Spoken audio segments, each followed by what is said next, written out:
Hello, everyone. In this video, I am going to go over measurement invariance in dyadic data, but when you have categorical indicators.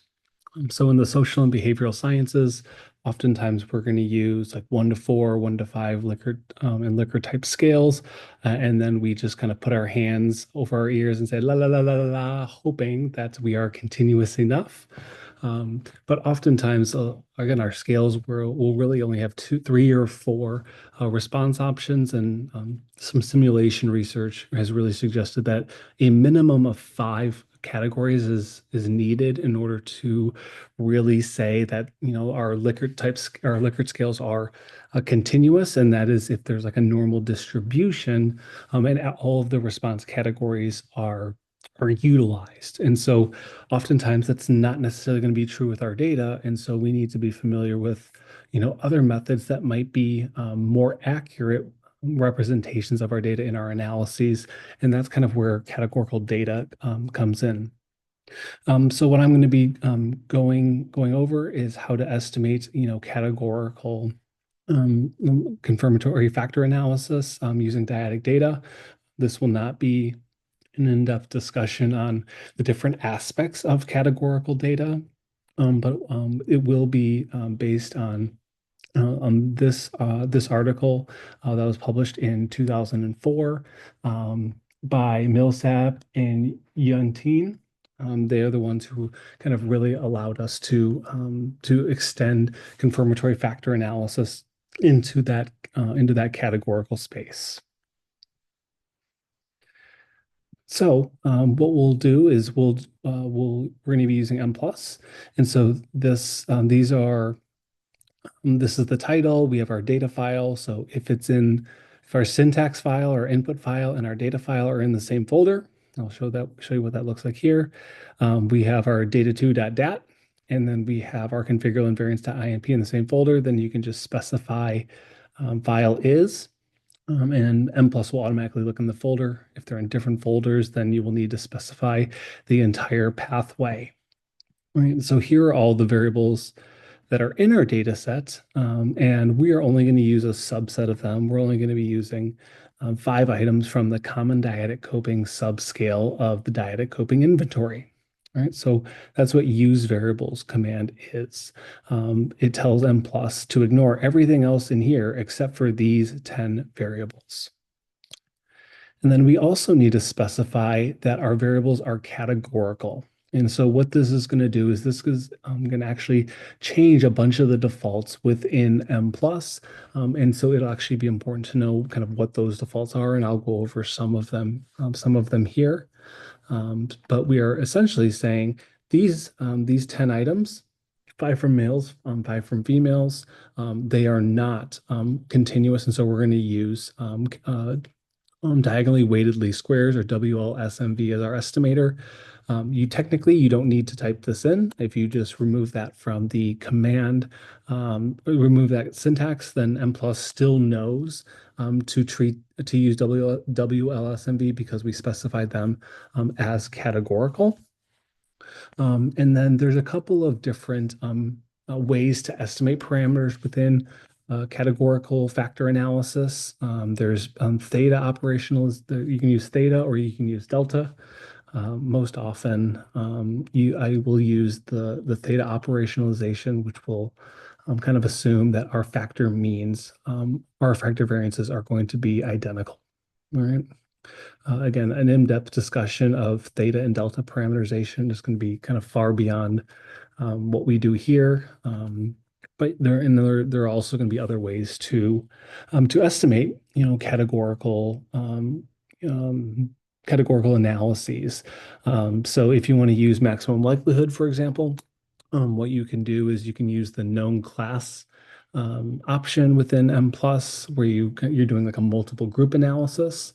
And then you can use that mixture function if you have the mixture add-on to Mplus, and then use the Monte Carlo integration, Monte Carlo algorithm to estimate those parameters using maximum likelihood, right? So one of the primary differences between categorical and continuous is that continuous we're kind of assuming that that there's like the things that our variables lie on a single continuum, and the differences between a one and a two and a two and a three and a three and a four are all constant. They're all the same. They're all the same in magnitude. We may or may not have a meaningful zero. But in categorical data analysis, we recognize that maybe there are just too few bins, right? So you can kind of think about this in bins. Like if you had, you think about like percentages, like there's 100 bins. That's quite a few bins, right? That's a lot. There's a lot of variability, and we know the differences between a 65 and a 66 is the same as a 99 and a 100. The unit of change is just one in both, and that means the same thing. But when we have like a 1 to 5 Likert scale, even if we have like percentages in our response option where one is 0 to 20% and two is, 21 to 40%, and so on and so forth, we're still kind of equating those who have a 0 or a 1% with those who have an 18 or a 19, and they would get a value of 1. And is that really fair? And, in a lot of people's eyes, that's probably not very fair. We're kind of equating two people who may or may not be actually qualitatively and quantitatively different from one another. Another example is, someone who gets a 79.6 in a class and gets a B, and then you have another student who gets an 89.4% chance and they don't get bumped up and they have a B, and those kids are given the exact same grade. So at face value, we say they accomplish the same thing, and yet there's almost 10 percentage point difference in their actual grades, and one clearly outperformed the other, and yet they have the exact same score. With categorical data analysis, we're going to try to address some of those potential problems. In doing so, and one of the ways that we'll be doing that is substituting intercepts, like we'll see in like continuous data, with what we're going to call thresholds in categorical data. Right. So we will specify estimators WLSMV and parameterization equals theta. And what we'll do here is code it the exact same way as you would as if it were a continuous confirmatory factor model. So we will actually be using the marker method, and that's where you specify one indicator to that loading fixed to 1, and then we won't actually specify it explicitly in this video using this method. You specify that threshold to be 0, and the only reason we're not doing this is because we're not estimating latent means at this configural level just yet. So again, that will come later when we test scalar invariance, in which we will begin to constrain those intercepts to be equal across men and women. Right? And then you want to estimate a factor covariance between the two. All right. Actually, one thing I should mention is that the star in Mplus is to freely load or freely estimate. In our case, the first factor loading, because Mplus, their default is to use the marker method, which again is fixed that first factor loading to be equal. But in going through this invariance testing process, it turns out that item 1 is fairly different, or just different enough in men and women. And so we're actually going to constrain the second item to be that indicator variable. And so essentially what we're doing here is we're scaling and giving kind of statistical meaning to our dyadic coping latent variables in men and women to be operationalized in the exact same way to ensure we're measuring the exact same thing. All right, so that's really what we're doing. Another way to kind of think about it is that we want to be using the same ruler to measure common dyadic coping. And if we use an indicator variable that's actually a little different, then one person might be measuring in centimeters and another person might be measuring in inches. And so we don't really necessarily know how to compare those parameter estimates, which is really why we're why we're here and what we're trying to understand, the associations between dyadic coping and, relationship satisfaction or depression or stress or whatever it is. All right. So again, it's going to be really, really important if using the marker method to specify a variable that is invariant across groups. All right. So we're going to estimate a factor covariance just like we would. And again, we're going to estimate those factor means or the factor variances, and we're going to constrain those means to be zero at this stage. All right, so we don't need to necessarily worry about thresholds here because essentially at the configural invariance level, we are just trying to understand the factor structure of the between the males and the females of common dyadic coping. And so model data fit is really going to be what we use, but we'll be using these in a later analysis. And so I've typed them out here because these are the things that we are actually going to be constraining to be equal when testing scalar invariance. So why not just add them earlier on so you can visually see what we'll be doing. And then residual covariances, because we are testing measurement invariance across dyad member, across males and females. We need to correlate those residuals because there are going to be associations between how men respond to that first item and how women respond to that first item because they are in a relationship together. Okay, that factor covariance isn't enough to account for that non-independence, and so we're going to do so by inducing or utilizing residual covariances. And one of the perks of Mplus is that we can actually do a chi-square difference test using WLSMV, and Mplus will do it for us kind of automatically. All we need to do is tell Mplus that we're going to be doing a diff test. And again, we won't do that in this analysis, but it'll be used in future analyses. So we want to tell Mplus that we're going to be conducting this diff test in future analyses, and then we're just creating a new .dat file that we will then bring in and import in our metric model. And then we have our output. Sample statistics is just going to be descriptives. Residual is the residual variance covariance matrix. Tech 1 is just labeling your parameter estimates. STDYX is providing you standardized output mod indices to see if there's any kind of any potential problems with the model data fit, and it'll provide us with some potential solutions, and then our confidence interval. Right? So we can just go ahead and we can run configural invariance. And so what we will do is we'll scroll down. We have 305 observations, so that's good. All right, we have 10 dependent variables, 5 for each person. Then we have 2 latent variables. All right, and then we are using WLSMV, and we're using theta parameterization with the probit link. All right, so that is one of the potential link functions that we have available to us in Mplus, and there's actually quite a few link functions, including like a log link function as well. All right, so we'll scroll down, and you will, because we are specifying our data as categorical, we will have response options for each category for each group of people. And so these should be in order of how we of the use variables command. So if you have a poor naming system like I do here, only those first 8 categories are going to show up. So these first 5, Dyadic 1 through 5 here, these should indicate men. All right.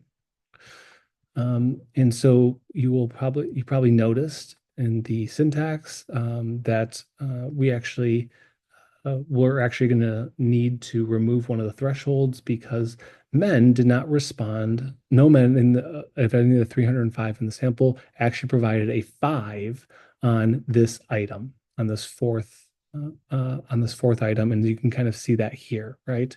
So you see that or the third item, I should say. So the third item for men, category 1, 2, 3, and 4, and it gives us how many men responded in that way to that item. And you'll see we are missing category 5. And so we will actually need to not estimate a threshold, which is which is going to essentially be the difference, or at what value do you go from a 1 to a 2 to a 3 to a 4, et cetera, et cetera, et cetera. Because again, these probabilities essentially is what we're doing in categorical data analysis, and that's what we're going to be estimating, and going from a category 1 to a category 2. What is that probability of doing so? And our thresholds are involved in that. But again, we can't estimate a threshold if no one actually answers or uses that last category. So again, those are just univariate descriptives. Here's our, again, more bivariate descriptives, but we're going to scroll down and to look at our model data fit. So we have the chi-square test of model data fit, and it doesn't look all that great, just kind of eyeballing it. I'm not a big chi-square to degrees of freedom ratio person. Some people will use that in defense of we have a good model data fit. I think it's a potentially a useful piece of information, but in and of itself doesn't really kind of give us a whole lot of information, at least in my eyes. But I think it's a piece of information.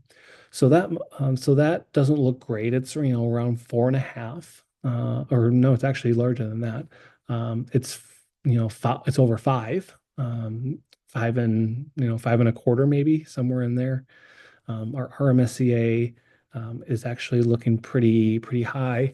RMSEA doesn't do well when there's few degrees of freedom, but we actually have 29, and so the RMSEA should be functioning fairly well here. So this is kind of a potential problem here that we would want to look at.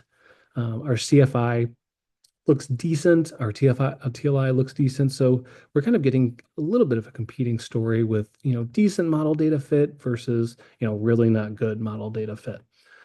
And so we would actually need to go in and poke around more. And I will say it turns out that items 3 and 4 on this subscale, or items 4 and 5, I should say, are not very cooperative. I go through that in another video about how to detect and find out where we potentially have model misspecifications using this exact same subscale. And those last 2 items are a little bit different than the other 3. And so we would potentially drop them or add in some residual covariances, things like that. Right. So that is why we have a not grading fit model data fit here, but we are actually going to presume that this is good enough, just for the purposes of going through and testing the measurement invariance. So we'll scroll down, and we have our unstandardized loadings, right? And so remember, I fixed that second one to 1, right? So that one right there. And so that's why it doesn't have a p-value or a standard errors, because it's a constant, right? There's no variability in that. And I did the same thing for females, right? And so we also estimated the covariance between the factor loadings, and these are the residual covariances between the items, across across gender, which is our distinguishing variable here. And here is not necessarily a proof that we have a misspecified model, but if you take a look at the strength of the residual covariances, the first 3 are really close to 0. None of them are significant, but 4 and 5 are much greater than 0, and they are highly significant, which again is a piece of information of saying one of these things is not like the others. And we might have some potential problems with these items that we would again want to look at. All right. So here are the thresholds, and again, what you do with thresholds, and we'll talk about this a little bit more with scalar invariance, is that these thresholds will get bigger and bigger and bigger and bigger, right? There's actually several different ways to kind of operationalize thresholds. You can compare adjacent thresholds, right? You can compare these two, or you could compare, the likelihood or the probability of me responding to a category 4 or 5 compared to 1, 2, or 3. So you compare the responses above the likelihood of getting a response above that, above a specific value, or above a specific, um, score on your items, to all of those below it. And then there are still others. So there's going to be, again, several different ways to operationalize that, but you will always see that these thresholds are increasing, and they are freely estimated across dyad member now. So here is the thresholds for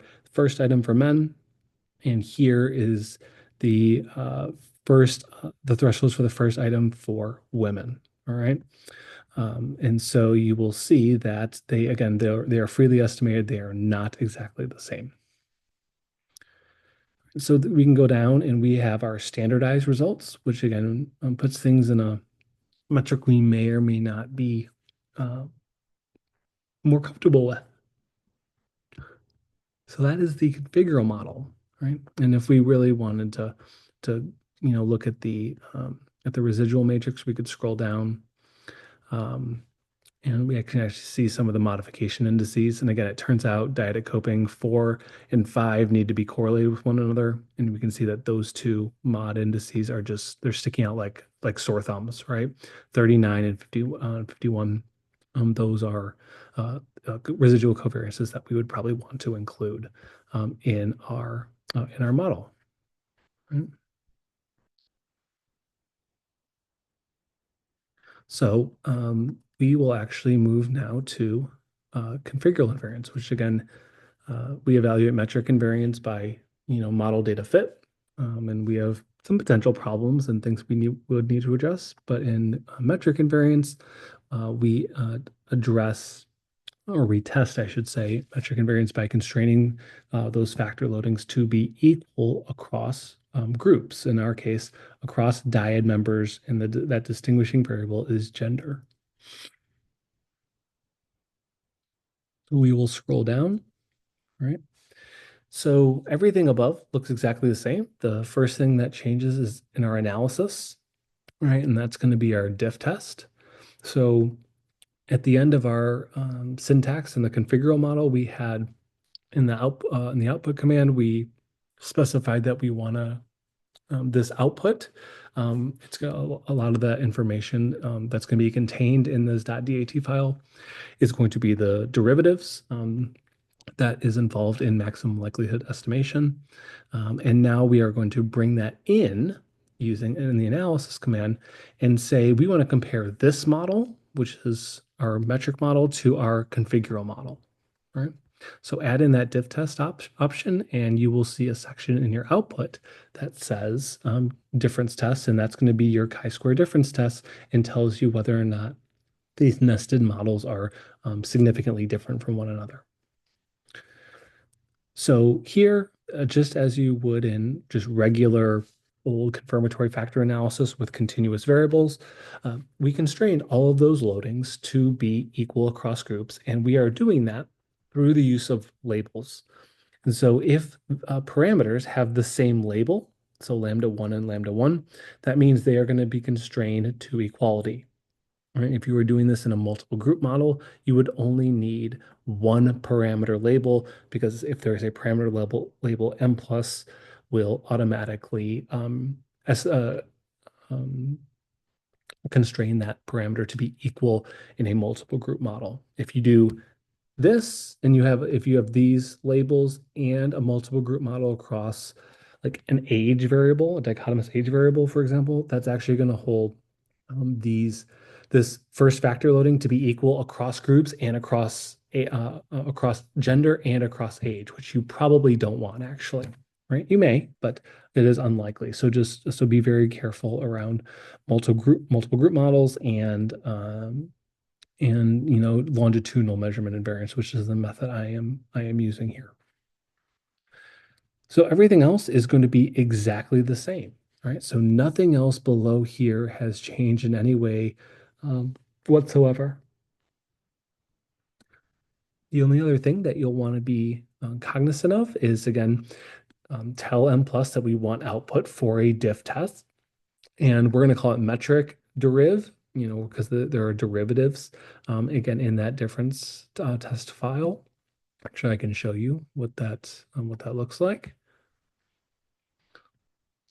So again, here is essentially going to be a single column, and then you will see just a bunch of values, and then you'll begin to see the derivatives that are used in the estimation. Right? So all of this information is enough information to essentially re-estimate your model like you specified in Categorical, and then compare your metric model to that model with the constraints that are in place on the loadings. Right, so we can go ahead and we can run that. All right, so we'll scroll down. And here is our chi-square difference test. All right, so rather than going to a website, or God forbid you look at a textbook, looking at the degree of the critical value for a specific number of degrees of freedom for a chi-square distribution, Mplus is generous enough to do this for you. And so we actually see, technically speaking, that we actually have metric non-invariance, which means imposing the factor loadings to be equal to one another actually causes harm to the model. All right. And so depending on how strict you are and how conservative you want to be, uh, some people move this p-value to be p equals 0.01 depending on sample size, or 0.001 depending on sample size. We only have a sample of roughly 305 dyads, I believe is how many we have. So, we have a decent sized sample, but, really that's kind of not necessarily the bare minimum for structural equation modeling, but it's on the lower end. So here I would actually be fairly uncomfortable saying this is not significant and we have a similar fitting model. All right. But if you look at the delta CFI, which is another common indicator of significance, because the chi-square test is so sensitive, that this would actually imply that we actually don't have a significant chi-square. There is not a significant harm placed on the model by constraining all of these loadings to be equal.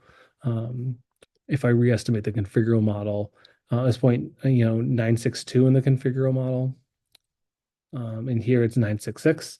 So our TFI actually got a little bit better by placing these constraints on the model. So, we kind of have mixed findings, but the TLI would probably be a more liberal test, and the chi-square would probably be a more conservative test. So I would actually probably go for the chi-square difference test here, right, and use that as an indicator of metric invariance. Right? So we actually would not have passed the metric invariance. We would not pass metric invariance, and then we would actually probably have to stop here and again reconsider some of the things that are happening in our models, right? So, but we're gonna actually, just for the sake of pedagogy, we're gonna keep going with scalar invariance, right? So scalar invariance, again, same thing as before. The diff test is going to give us the chi-square difference test between our metric and our scalar model. So we want to, again, export the metric model into a new DAT file, and we want to import that exported file into our scalar model, so we can do a chi-square difference test in a much easier manner. All right. And so everything up here will be identical, right? Everything is exactly the same, except for right here, because we are now imposing constraints on the thresholds of each of the four thresholds on the items. We now can estimate one of the latent means. If we estimate both of them, our model will not run, it will not converge. That constraint is needed for identification purposes. And so you can just pick one of the latent means to estimate. All right, so the thresholds, we we specify the number of thresholds as n minus one of the response options. So the Dyadic coping inventory has a 1 to 5 Likert scale. So that means we have 4 thresholds, right? A threshold between going from 1 to 2, a threshold going between 2 and 3, a threshold between going 3 and 4, and between going 4 and 5. All right, so if you actually specify an additional threshold, your model will not run. All right, so actually I'll show you what that looks like with this one. So this is, again, remember I had mentioned that this third item, no males responded with a 5. And so we actually don't need one of the categories. And so if we specify that threshold that doesn't actually exist, that threshold between a 4 and a 5, turns out Mplus is going to yell at us and you'll get an error message that looks like this. And so this can be incredibly frustrating because Mplus doesn't necessarily give you a very clear solution. And so when I was initially running this model, it took me, just a minute or two to really think about all of the potential reasons why that is. And one of the first ones that I had come to was this even used? Was this response option used? And it turns out, as we saw, that it is not. All right. So we really don't want to estimate that 4th threshold. We're going to limit it to 3 thresholds. And what that essentially means is that because the women actually use all 5 response options, we're just going to freely estimate that right here. All right. We could throw a label on it. It's kind of meaningless because that label is constraining it to be equal to something, but we can't constrain that threshold to be equal to a threshold that doesn't exist for men. All right, so we'll just kind of leave that blank. Right. And so what we're going to do here is, again, for each threshold, we're going to throw a label on it, and we're going to constrain that to be equal across men and women by having the same label for men and for women. All right, so you'll notice I use T here for threshold, and this is for item 1, and this is threshold 1. All right, so that's what T11 means. So we had threshold, item, and so noting that it is a threshold, that it is an item, and it's the first threshold. So this will be threshold for item 1, and it'll be the second threshold that is there. So it'll be the threshold between a 2 and a 3 on that 5-point Likert scale, right? And then we do the exact same thing for all 5 items. So if you have, 10 items loading into your latent variable across dyad members, then you're gonna have to do this 10 times, right? So you're gonna have, again, specify each threshold for each item across dyad members. And so some of the syntax can get tedious. What I actually generally do is finish one line and then I copy and paste it, and then I will go in and fix the item number and the threshold label. Again, somewhat of a dangerous game. Because if you miss something, you can get really, really wonky results, and that can actually delay your process and getting the right syntax and the right model specified. But if you are into shortcuts, then that might be something that could be worthwhile. And then what I actually do is I finish 1, I copy it, and I finish 2. The only difference between here and here is that _M means male, and the female items don't have that. That's how I differentiate male and female. And so I go in through and copied this and just removed all of the _Ms from it, and that saved me a considerable amount of time in specifying the syntax. All right, and everything else is exactly the same, and we other than just a different diff test file. All right, and so you can create this diff test file because there is another level in invariance that I'm not going to show you because it is not necessarily all that helpful, and it's called strict invariance. That's where you constrain those residuals to be equal. So again, that's certainly possible, but it is not. It doesn't give you a whole lot in your model. It's more of something just to brag about. But that is what you would do if you wanted test strict invariance. So we'll go ahead and we'll run that. And we are going to see that, oh boy, we were running into problems. All right. So this means that we aren't even close to in measurement invariance with our thresholds across gender, which means that we have some potential problems. We can see there's not even mixed results here. Our CFI went down by zero point 0.3 or zero point zero 0.03, excuse me. So we really have non-invariance. And so from here, what you would potentially want to do is find a loading and a threshold on the same item that is non-invariant for both men and women. And hopefully you're able to use latent variables so you can at least scale your latent variables the same way and have that as your marker variable. That way your latent variable is on the same metric. It's scaled in the same way, but you're allowing for differential contributions across men and across women. So this doesn't necessarily allow you to make very direct comparisons around the latent means of your variables, but at least you know it's scaled in the same way, and so you can still make some reasonable inferences. For us to make true group comparisons in latent means, we would need to have this be non-significant, this chi-square difference test.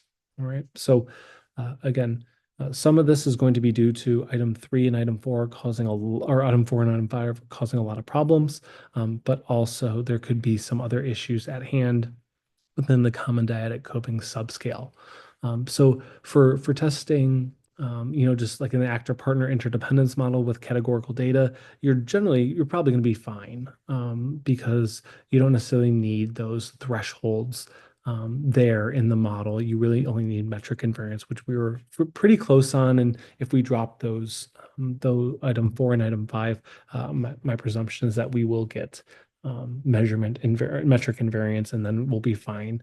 But if you're doing something like a growth curve model with a categorical latent indicator, you would not be able to do that. You would have some significant bias in your slope and in your intercept terms, because again, all of that information for your latent slope and your latent intercept term, all the information on those latent means is coming from these thresholds and from the latent variables themselves that you were specifying, male and female common dyadic coping.